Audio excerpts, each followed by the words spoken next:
good morning, good afternoon, good evening, good day, good day. Maybe it's even the next day where you're at. We all know that's possible. I hope everybody is having an amazing day or evening, whatever it is. Whatever it is, I hope it's awesome. We got some breaking strike news that Truth Tweet has shared. And we also got a lot of other happenings. There's a lot going on in the world today. We're going to start with a video. I got to tell you guys, I'm not a big breakfast guy. Like the meal, like I don't like the cuisine associated with breakfast. Not my cup of tea, although I do like a good cup of tea with breakfast. That is something that I enjoy. But I don't like I don't dislike it, but I'm not like a big breakfast guy. But I gotta say, my favorite breakfast, if I'm doing breakfast, one of my favorite things to have first thing in the morning is just a raw cucumber. Not the most exciting thing. I mean, it's not like, oh boy, but I'm telling you, there's something about just a fresh cucumber. It's very refreshing. It's very, it's tasty. I like cucumbers. I've always liked cucumbers. And there's something about it that it just kind of naturally wakes you up. It just gives you just a nice boost. And I'll tell you what, my ideal breakfast would just be some cut up cucumbers because I don't like to eat a ton in the morning. I'm not a big breakfast guy, not a big bruncher. And I like just some fresh cucumbers cut up into like fourths. I like that a lot with just some balsamic and salt and pepper. That is like the ideal breakfast for me. That is, you want me to describe my ideal breakfast? I just did. That is my ideal breakfast. What's your ideal breakfast? Let me know. Let me know in the comments. Let me know, and we'll talk about it when I hit the chat. But in the meantime, welcome to Get Your News On with Ron, the world's first viewer-curated streaming news show. What does that mean for any first-timers? That means people tweet me articles, they drop them in our Reddit subsection, and that's how we build the show. I'm seeing everything for the first time. We're just waking up, figuring out what's going on in the world. That's the type of show this is. Here's a little bit of show news that's not so great that I found out just several moments ago. My Reddit account has been suspended. I don't know why. I don't know what rules I violated. I don't even post that often on Reddit. I looked to see if maybe my account was hacked. It doesn't look like it was. But for whatever reason, my account is suspended. I'm going to look into that. They said it was suspicious activity. I don't know what that means. I looked at my last Reddit post. I posted about our tour dates in the Midwest. So that's the last time I posted. It was in September. I usually just use Reddit to find articles for the show. But the last time I posted was September. And a couple people had questions about the tour dates. I responded to them. I responded to some questions from the AMA I did with the Way of the Burn subreddit. And that's virtually all my activity. So I don't know why my account was suspended. It doesn't make any sense to me. But in the meantime, please do continue using the Reddit subsection. I know that I'm still able to get on there and see stuff. It's just my account has been suspended, and I'm going to figure that out and get that fixed as soon as I can. Anyway, moving on. So this was shared by Kate. This is from a couple days ago. This is a poll that came out from CNN, and the ratios are kind of fun. Check out that like to dislike. If you can't see it because it's too small, it's 128 likes to 207 dislikes. And this is a CNN poll, but it's being reported here by CBS. So CBS is reporting the CNN. And here's what they have to say. Let's listen. On the road to 2020, a new poll of likely Democratic voters in next year's Iowa caucus shows a change at the top at least for now. The Des Moines Register CNN poll shows Elizabeth Warren now leading Joe. The CNN poll of strictly landlines apparently favors Warren. So that's why it's being repeated by a bunch of media outlets. Bernie Sanders doesn't look good at 11%. Let's spread that. Biden by 2 points. Bernie Sanders is a distant third. CBS News political correspondent Ed O'Keefe is on the campaign trail in Waterloo, Iowa tonight. We just need to see the poll. We don't really need to see anything else. But let's go to the comment section, baby. Stop using polls to make definitive statements. Biden has been his own worst enemy. Maybe it was her drinking a beer that made her so popular. I think that refers to Liz Warren. This person says, if polls were accurate, Hillary Clinton would be president in a landslide victory. When will these idiot media stations learn? Polls are flawed, skewed, and misleading. They don't work. Well, especially when you try to cherry pick the type of the demographics that you're polling. Let's see. There was, oh yeah, here we go. Ricky R says, a poll of 500 people with landlines. Rarely informative poll. Shoving a fake progressive down everyone's throat. Looks like another 4 years of Trump. So, you know, it's interesting. It's interesting how all these different polls come out. And then, of course, the DNC gets to cherry pick which polls they give credence to, which polls give relevance to. I bet if I had to take a guess, the CNN poll has the blessing of the DNC. They're probably big fans of this one, and they'd be fine to use that one. But nonetheless, Kate shares a poll that has more dislikes than likes on YouTube and is shunned in the comment section. Yet, for some reason, there's some poll out there that says Warren has 22%, Biden 20%, and Bernie Sanders only has 11%, despite the fact that Bernie Sanders is drawing the biggest crowds in Iowa. That Bernie Sanders has the most volunteers out of anyone. That Bernie Sanders has the most small dollar donations out of anyone. Yet somehow, this poll is saying Liz Warren and Joe Biden more popular. There we go. All right. What a poll. What a poll, what a poll, what a poll. Let's get to some breaking news going on in Chicago. It looks like the teachers are going to strike in Chicago. Truth to Tweet shares this article. Truth to Tweet has a cousin, False to Tweet. False to Tweet, we don't really share their articles much because they're always false. They're always false, those articles. Now, I got to point out this photo. So check this out. We're just going to go to the article, not watch the video. But there is a dude in his jacket says DFL on the back. Now, DFL is a band. They're a punk band. They're not around anymore, to my knowledge. But they were around years ago. DFL stands for Dead Fucking Last. In honor of all this, today's song of the day, DFL. Just check out DFL. Their song "We Are the Dead." That's like their trademark song. It's, I believe, the same name of their first album. But just check out DFL. You can find them over on YouTube. Really fun punk rock band from the 80s and 90s. And you don't hear about them too often. They kind of went under the radar even when they were around, but they are legendary in certain circles. I'm assuming that jacket is a DFL jacket using the NFL logo. And man, I gotta own that jacket. I've got to. If you are the person in that DFL jacket, which maybe you're going to see this. I mean, I don't know. You're a punk rocker and you're a lefty. I'd like to think that that sort of fits my demo pretty well if we're using some branding lingo.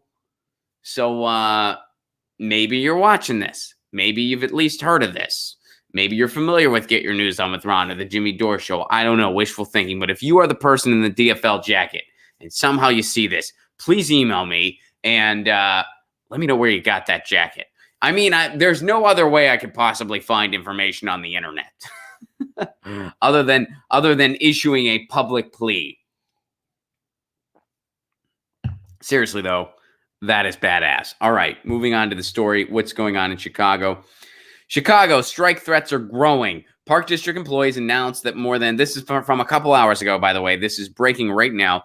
Park District employees announced that more than 94% of its members voted to authorize a strike. The same union, SEIU Local 73, also represents more than 7,000 school support staff. They're also considering a strike. So 94%.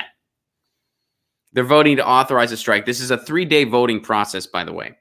This development comes as Chicago public school teachers vote over whether to authorize their own strike. Mayor Lori Lightfoot's office has not yet responded. The park workers and school support staff joined the Chicago's teacher union rally Tuesday night, that was last night, as CTU began a 3-day strike authorization vote. The rally drew support of presidential candidate Bernie Sanders, as well as actor John Cusack. The teachers union is seeking a new 3-year contract. John Cusack, of course, was nice enough to hold up a boombox in support of the cause. He had a big boombox, and he was like, "We're going to strike." And it was playing Billy Bragg's version of "There Is Power in the Union, Solidarity Forever." John Cusack. Thanks for doing that, John Cusack. That's pretty freaking cool. Also, thank you, Bernie Sanders, for doing that. Thank you for being there. They stood with the strikers. And I know a lot of strikers, they want Bernie support. They want Bernie to be vocal. They want Bernie to be out there. And he's getting out there. That's good. So that might be 3 strikes at the same time, all associated with Chicago school teachers. And it's a 3-day voting process. But if 94% supports it so far, I have a feeling it's going to happen. Unless, of course, this process involves superdelegates like the Working Families Party. 94% wanted it, but our superdelegates jumped in. They all said no. But I don't think that's the case here. So I think it's pretty safe to say we're going to see a strike of the Chicago's teachers. And when this happens, places like this are going to cover it. The corporate media is not. Why doesn't the corporate media cover it? Because strikes are contagious. And if people see strikes working, which, by the way, the teacher strikes have worked in Oklahoma, worked in West Virginia, worked in California. They got at least most of what they wanted. So if they see the strikes working, it's going to happen more. And this is exposed. The teacher strikes in general. Look at all the stuff this is exposed. This is exposed the fact that teachers are going into their own pockets to get supplies for the classroom. They're paying out of their pockets for that because the school doesn't supply it in a lot of cases. They haven't seen a pay raise in decades in some cases. They don't make living wages. Teachers are having to work 2 and 3 jobs. There was that story that went viral where a teacher had to be a server on the side to make ends meet. And they saw one of their students. They waited on one of their students. And their student, who doesn't know any better, doesn't know a lot about the world yet because they were very young, said, "Wow, Miss So-and-so, you must be rich. You're my teacher and you work here. You must be loaded." Ooh, going to be quite an awakening for that kid someday. What are the parents? If you're a parent in that situation, what do you do after? What do you do after if your kid says that? And the kid didn't say anything wrong, of course. The kid doesn't know any better. But do you sit your kid down and do you have a long conversation with them about the world around us and the injustice in it? Do you tell them how dishonest CEOs make tons of money when teachers who dedicated their lives to serving, because that's what teaching is, you are serving the public good. You are a public servant in many ways if you're a teacher, more so than a politician is. I know we misuse that phrase public servant quite often. The amount of people who get involved in politics to serve the public good are very, very few and far between. It is shocking there are any of them at this point. But teachers are true, genuine public servants. It is gross how underpaid they are at every level. I told you guys my personal stories. I used to adjunct. I would meet adjunct teachers that were barely breaking even being an adjunct. They barely broke even. For me, it was just a side thing that I did whenever tour dates were slow with comedy. And then I share this. I get paid. I would get paid more money to perform at one college than I got paid to teach for a semester. That's the truth. Now, it's kind of a different type of analogy because you got to factor in travel costs and stuff like that, but it's still insane. And believe me, college performers are not overpaid. Adjuncts are grossly underpaid. That's the theme here. Oh, and by the way, at the time, I was in opening road act. I was playing, second and third tier comedy clubs as an opening act. That was how I made my living. I traveled 45 weeks a year. I was offered a full-time job as an adjunct teacher, like an adjunct instructor. Technically, I'm not a professor because I don't have my PhD. I just have a master's, so I'm not a professor, but I would be considered an adjunct instructor. I got offered a full-time position. I didn't take it for a number of reasons. One, because doing comedy is a lot more fun. And two, it would have been a pay cut. A full-time teaching job. I made more money as an opening act. Now, keep in mind, I drove a 98 Accord. I was in my mechanics. I was at my mechanics so often. We're still on a first name basis 4 years later. My mechanic, Chris, out in Nashville, Tennessee. If you're in the Tennessee area, you want the best mechanic in town, let me know. I'll refer you to him. He's the best. We're still on a first name basis with each other. He still remembers me and remembers the car I drove 4 years later. That's how often I was at my mechanics. So I had a ton of upkeep on my vehicle, is my point. I would be getting oil changes every 2 weeks. Even still, it was a pay cut. Even factoring in those expenses, being self-employed, not getting W-2s, it was still, although some kind of gigs did give you a W-2, but we don't need to get into all the nitty-gritty here, but it was still a pay cut to be a full-time teacher versus being an opening act. That's astonishing. That is astonishing. At one point, I even lived in my car. I made more money doing that than I would have if I would have had a full-time teaching job. That's how low adjunct instructors are paid. And I was living paycheck to paycheck, folks. Like I was like this is not. I mean, I was working my way up. I was trying to make it in showbiz. And, I'm not saying feel sorry for me because I was having a lot of fun. Life on the road was a lot of fun for a long time until eventually you're like, this is the ceiling. I think I want to go to LA and try to. Anyway, we don't need to get into my life story. Point is, teachers are grossly underpaid on every level. Grossly underpaid. And they're finally striking to demand what they deserve. There has been no teacher strike that has happened, this one included, where the teachers were asking for anything unreasonable. They weren't asking for a lounge with a freaking amusement park. They weren't asking for statues of each of them outside on the playground. They're asking for living wages. They're asking for supplies and equipment and facilities that are adequate for a learning environment. And in some cases, they're asking for support staff to get living wages as well. Because they know that everybody at the school who is working is equally important. And it takes everybody, down from everyone from the principal to the custodian and everyone in between, the lunch suppliers. And I don't know if those are full-time people or part-time people. I guess it varies, but you get the idea.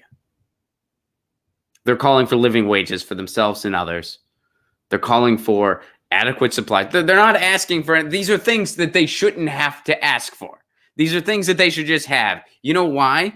A, because we're the richest country in the face of the planet. These people are working an honest job.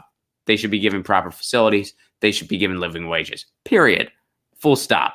Oh, and the other thing, you know what their job is? They're responsible for the future of our freaking planet. They're educating our children. How do we not take this more seriously? Well, gee, our children are getting shot in school and we're doing nothing about that either. We're doing nothing about that. So maybe we just don't value our children that much. Maybe that's what's really going on here. And wow, that's something. Isn't that something? And people asked my fiance and myself why we're thinking of not having children. They're asking us why we're thinking we're probably not going to have kids. Sit down. How much time do you have? I can fill you in on a lot. Why don't I want to have kids? How much? I don't know if we want to have this in a pleasant. For those of you that weren't tuned in yesterday, I got back. The reason there wasn't a show Monday, I had a wedding engagement party. It technically was called a Jack and Jill shower, which means like, traditionally a shower is more for the bride to be, and the dude is not really part of it. And I know these are kind of old school things, right? It's very I don't know. Is traditional the right word? What do you say there? Yeah, but I get the idea. It's an old fashioned thing to begin with. So we did a Jack and Jill shower. I casually referred to it as a Jack off Jill shower. I thought that was funny, and I feel like my fiance's sisters also found the humor in it, or they were trying to be polite to me. I got a kick out of it. I don't know if anyone else did. I'd like to think they did. This is future family, right? But anyway, when you do one of those, it's just an engagement party. That's really all it is. So anyway, I was at that. So the talk of marriage, nobody really, only a couple people like brought up children and stuff. And it wasn't, they were just sort of like, you're going to, and it was at my future mother-in-law. She was like, are you guys going to have kids? And we were like, yeah, we're kind of leaning towards no for a number of reasons. And she actually said, she's like, hey, no pressure here. I actually don't think this is a good world to bring kids into in many ways. I was like, well, yeah, no argument coming from me. Anyway, yeah, teachers in Chicago, we're with you. Solidarity. I hope you guys get every single demand you have. When it comes to strikes, I'm very, very biased. If you want to have a fair and balanced perspective, quote unquote, when it comes to strikes, this ain't the show for you. I stand with the workers. I stand with the 99%. I stand with the people who are demanding what they deserve. And in my world, that's pretty freaking objective, actually. If you want someone who's going to play a violin for the 1%, this ain't the show for you. I don't even own a violin, and if I did, I sure as hell wouldn't play it for the 1%. Thank you for being there, John Cusack. I hope you held up a boombox. If I was ever at a strike, and thank you for being there, Bernie Sanders. If I was ever at a strike and John Cusack was there, I'd want him to hold up a boombox, blaring union hymns. That is what I would want. I should tweet at him and tell him that. I should.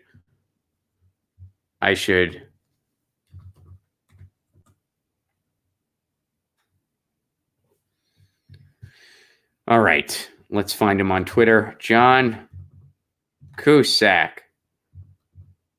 He should just populate, right? Why is he not populating for me? All right. I guess I got it. Oh, wait. It's because I typed Josh. It's my morning, folks. John. There he is. Found him. Thank you for joining Standing with the Teachers in Chicago. That was really cool of you. Also, hope you held up a boombox blasting union hymns / Billy Bragg. That'd be bad ass. Okay. Just tweeted it to him. Show that tweet some love. I just tweeted it right now, right at John Cusack. Thank you for standing with the teachers in Chicago. That was really cool of you. Also, hope you held up a boombox blasting union hymns, Billy Bragg. That'd be badass. See what he says. I hope he gets back to me. Please show that tweet some love. It'd be cool if John Cusack retweeted that. He tweeted out a video I was in once. That was pretty neat. I hope he tweets out my strike thing. I hope he tweets out my strike thing. All right, let's move on. Teachers, we're with you. And we'll see the 3 days. So we're going to know more next week. We'll have a lot more on this. So this is shared by Edwin.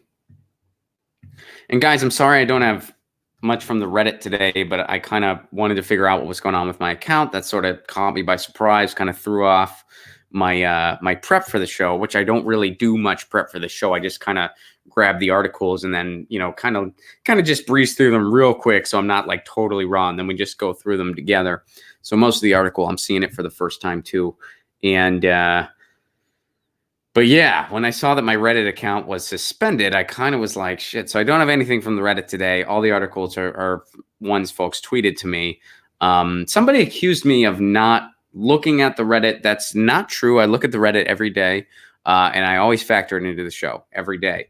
But today was an exception, not because I don't do it, but because my Reddit account was suspended. So please keep posting in the Reddit. I'm getting it fixed as soon as possible. I can still see stuff and I can still click stuff, but my account itself was suspended. So I was kind of like, what the hell is going on there? It sort of threw me off a little bit because I started looking into it. You get the idea. Enough explained. All right. So, but Edwin shares this. Sorry about that. Let me scroll up to the top here. Medical bills jumped from $220 a month to $4,000 a month for a treatment her life depends on. Morgan Gleason, who is 21 years old, by the way, suffers from a disease called juvenile. I'm not even going to try. She has a disease that causes severe muscle weakness, and treatment requires expensive infusion therapy once a month. And her life depends on this infusion therapy. If she doesn't get this, she'll die. And she points that out. Not sound morbid or anything, but I could die. Her treatments are not only expensive, but it's nearly impossible to pin down exactly what they cost her. She's covered under her parents' insurance, thankfully.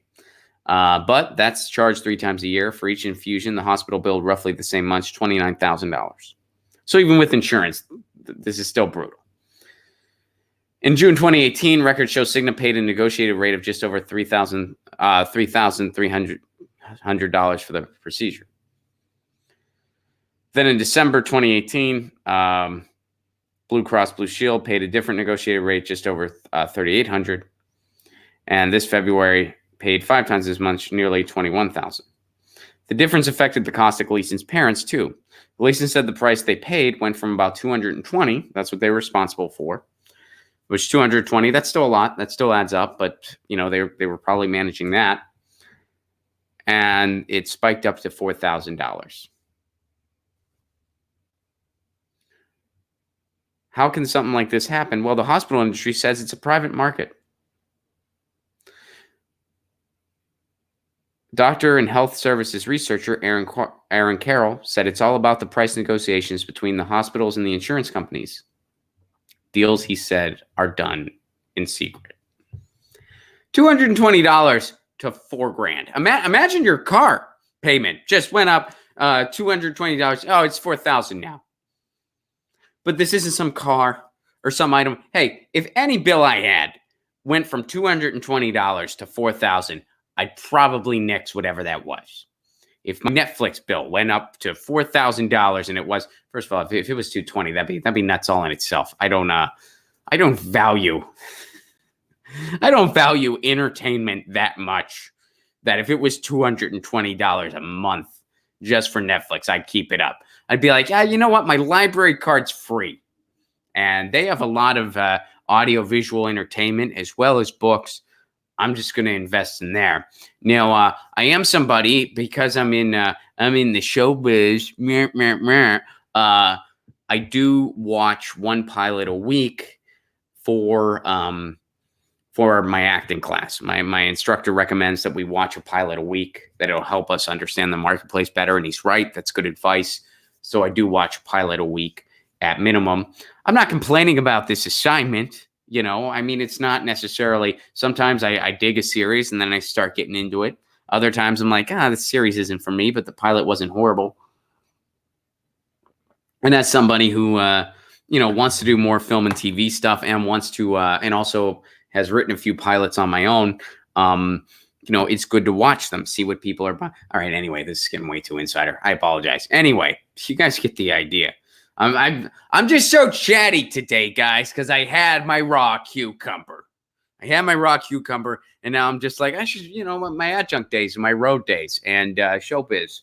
You want to hear about it, right? I hope so. Anyway, but in this case, this isn't some leisurely thing. This is something her life depends on. She can't just skip this bill. Her parents can't just be like, screw it. She needs it. She needs it for a condition she has, that she needs these infusions.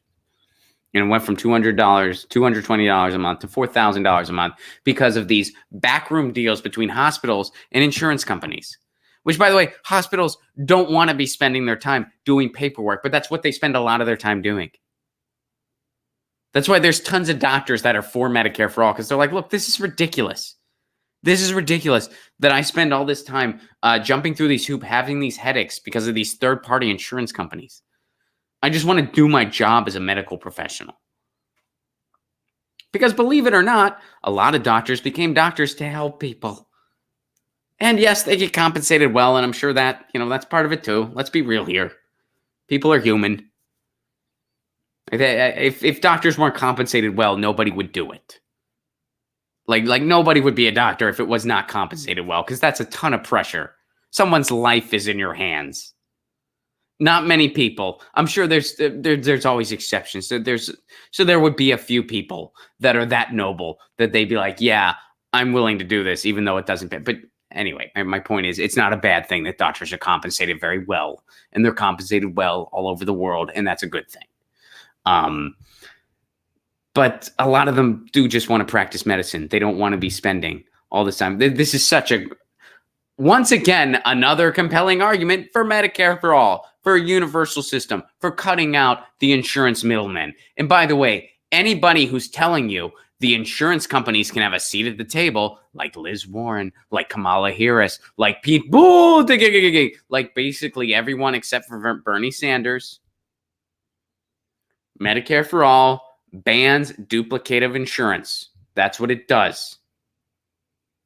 So yeah, there's still a market for the private insurance industry if you want to get Botox or something like that, an elective thing that's not necessary to your survival.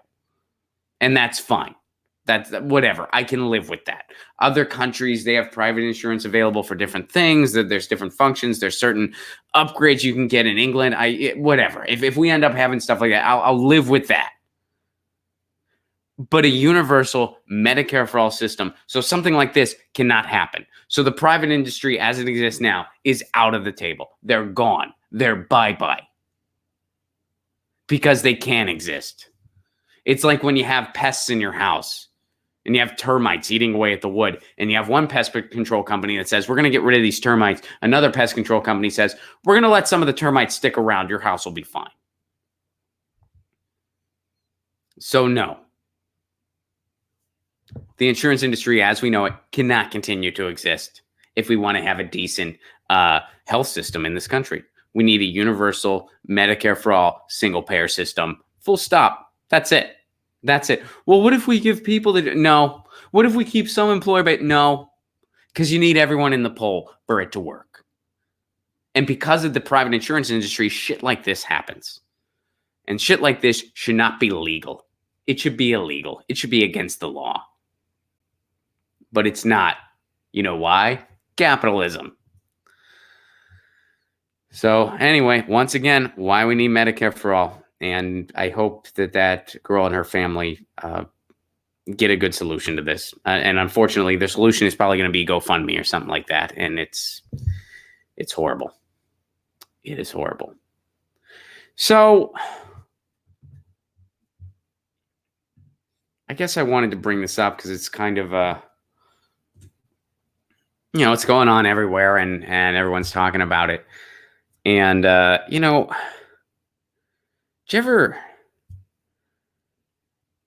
ever been in a situation where so many people around you are celebrating and the reasons for celebration are kind of fair and you get it, but you don't share that celebration because you're like, no, this isn't necessarily a good thing. That's how I feel about this whole impeachment thing. That is how I feel right now. And the last time I felt, I kept having this memory. So in 2016, on Election Day, I was performing at a college near Seattle, Washington.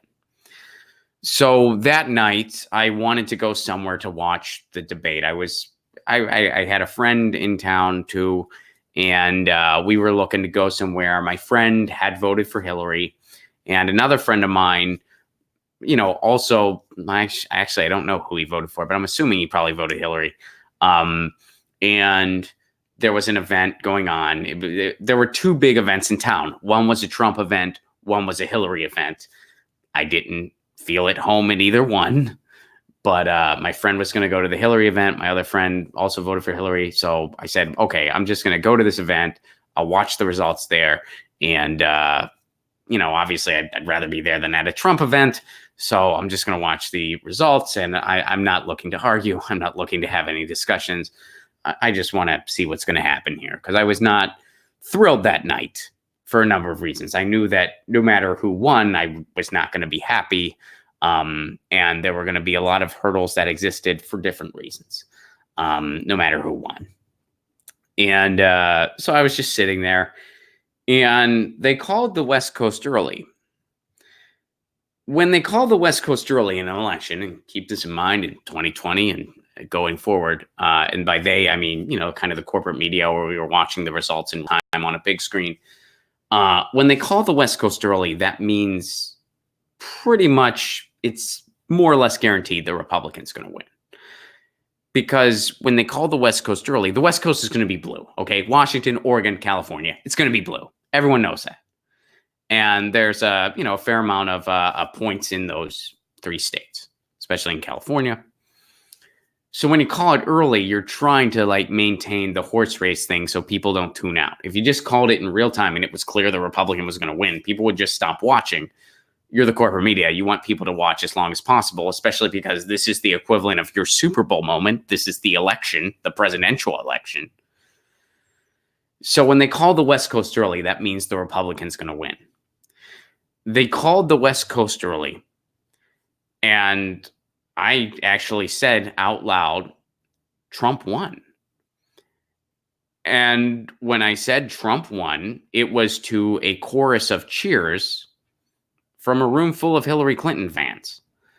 And I'm looking around and I'm like, do you guys, is this the first election you've ever watched? Is this the first one?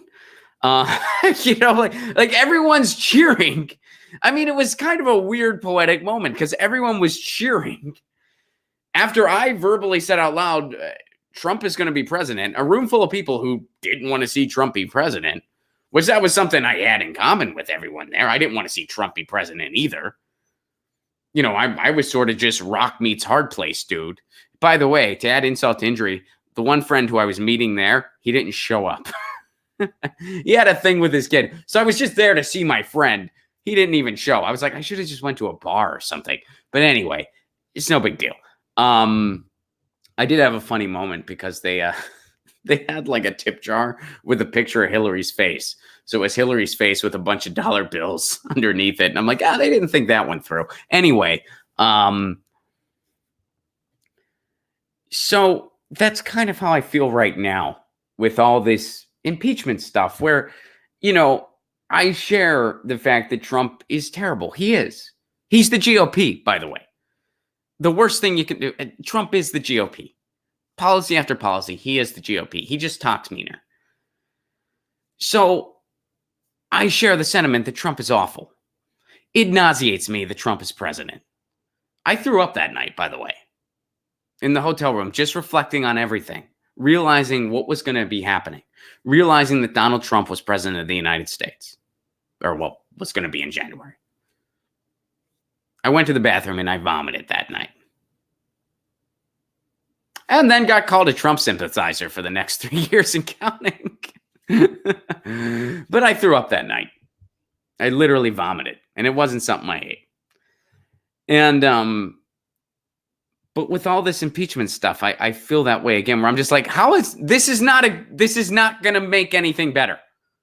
This is purely a symbolic action.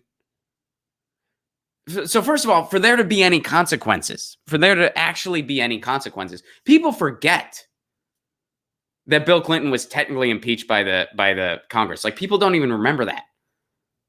There are times where I'll forget it and I'll be like, was he actually? And the House technically impeached him, but then the Senate voted to take no action. So it's just something on their resume, more or less. And yeah, it's shameful, sure. But that's about it. So I don't understand any of these cases. I don't see how this works out politically. First of all, if you give the GOP a chance to distance themselves from Trump, and they do, that's the worst thing you can do, because people are starting to get a little more wary of Trump. Secondly, this is just political theater because the chances of the Senate going along with anything that have consequences, you're going to need 20 Republicans in the Senate. It ain't going to happen. So this is purely a symbolic action. Who is this a symbolic action by? This is a symbolic action by Nancy Pelosi and Adam Schiff. People who have used a despicable president. Donald Trump is a despicable president. No one's disputing that. But these people, Adam Schiff especially, that guy is not a good guy. I know we live in a world where you need a good guy and you need a bad guy. And when you have the message of, hey, there are no good guys in this scenario, it's not often greeted with open arms. I get that. But Adam Schiff has used the fact, I refer to him as Adam Griff, which is appropriate. He's used the fact that people are hurting. The Trump administration is hurting people every day. Adam Schiff has used that for his own political capital. You see suffering people, and you're a public official, and you see an economic opportunity for yourself. And that's the good guy? That's the resistance? That's what Adam Schiff and Nancy Pelosi are doing. This is theater. A couple focus groups told them this will make them look good politically. This is not about some conversation with, you look at that transcript, it's going to be tough for them to prove anything. In fact, let's take a look. So Trump impeachment inquiry, here's what's going on. Nancy Pelosi, yesterday, they're going to launch a formal impeachment inquiry. So here's the Ukrainian transcript.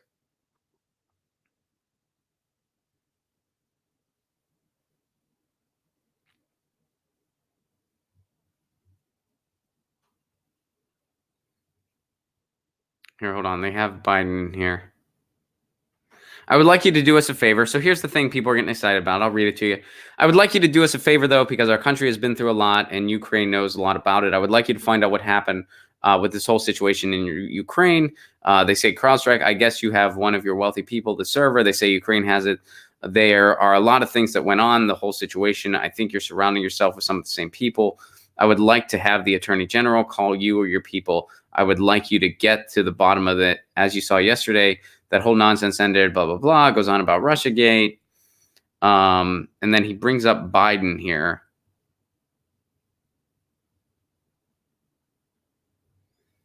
Let me try to find that part.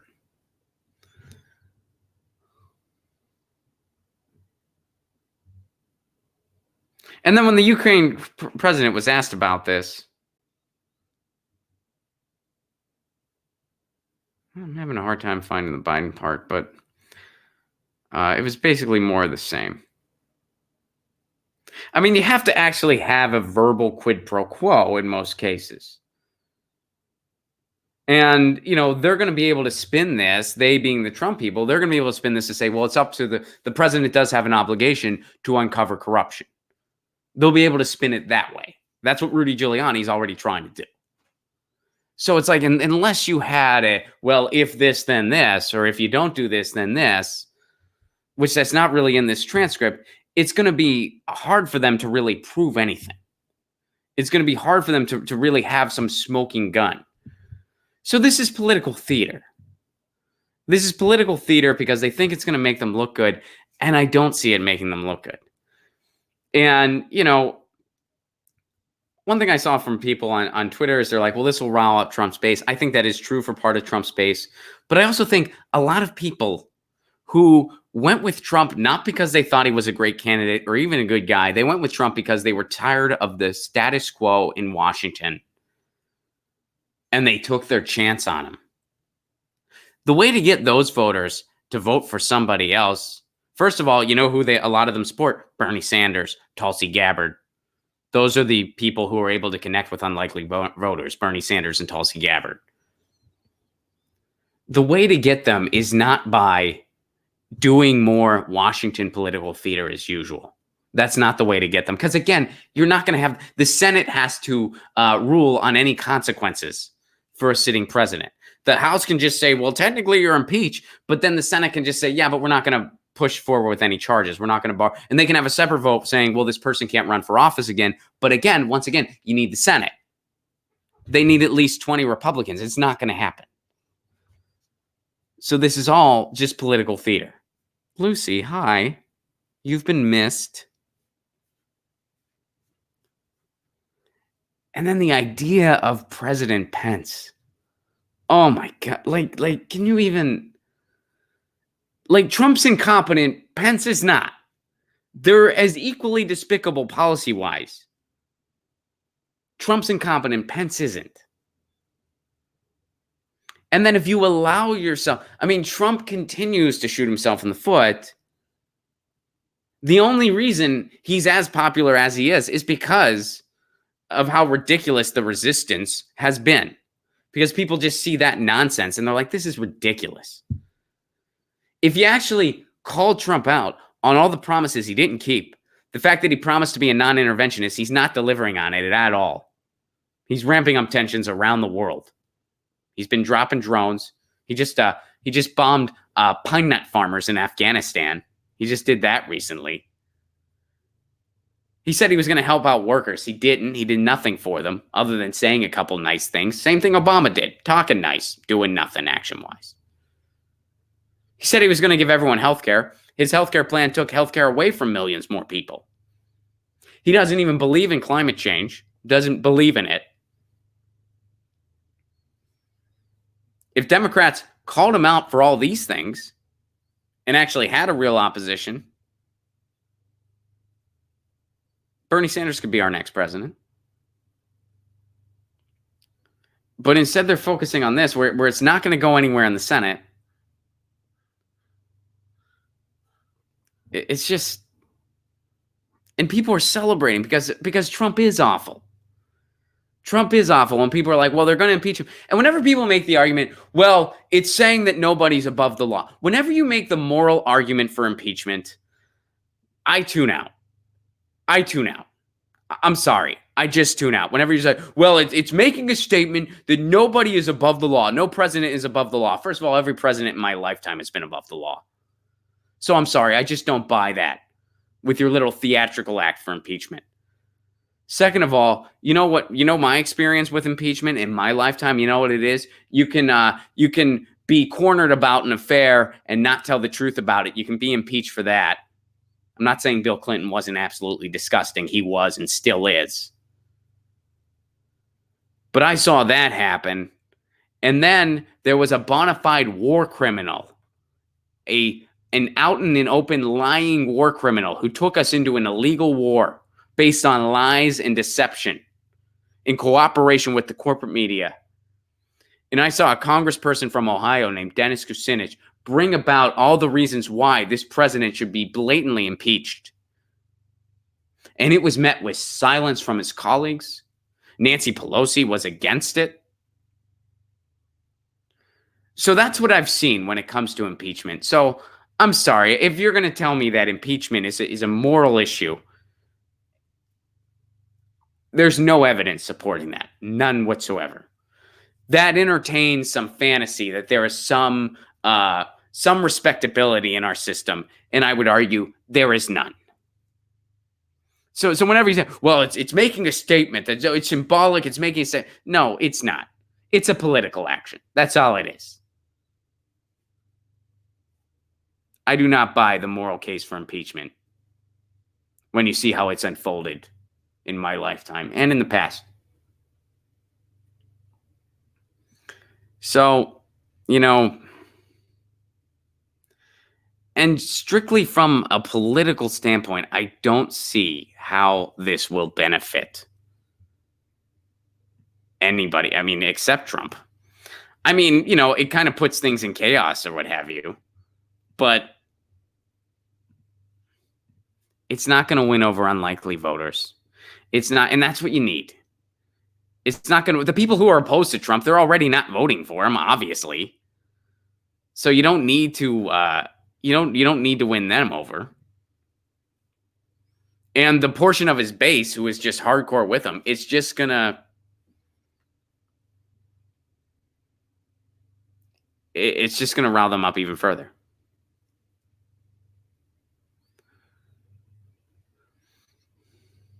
So there you go.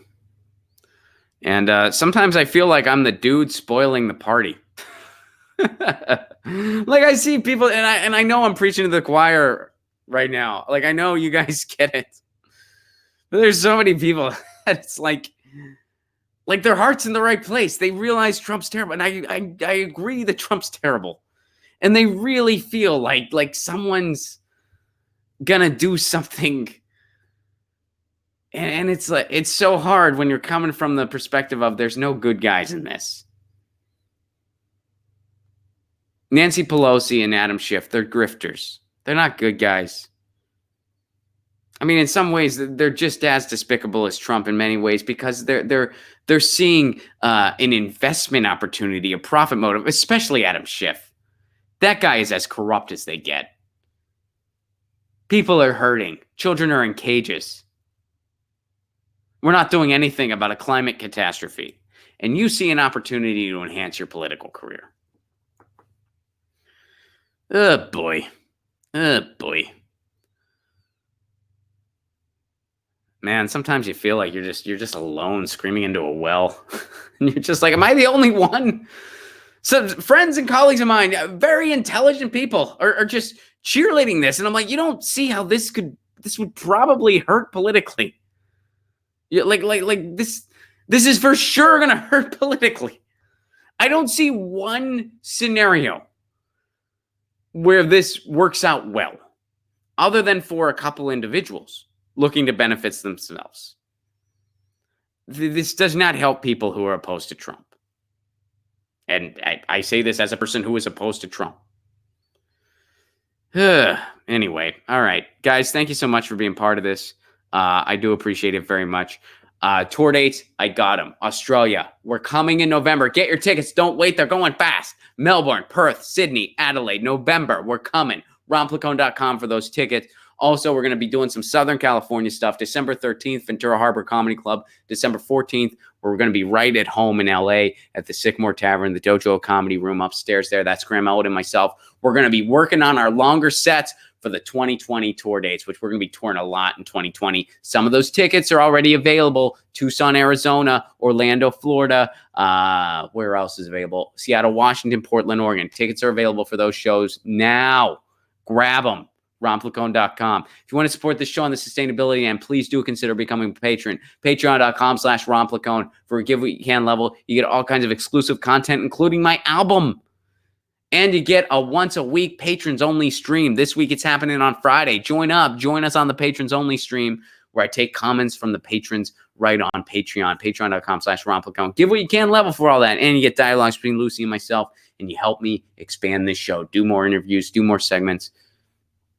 You get the drill. I want to start that cooking segment. Excited for that. I got some comfort food recipes that I want to share. Yeah. You guys are awesome.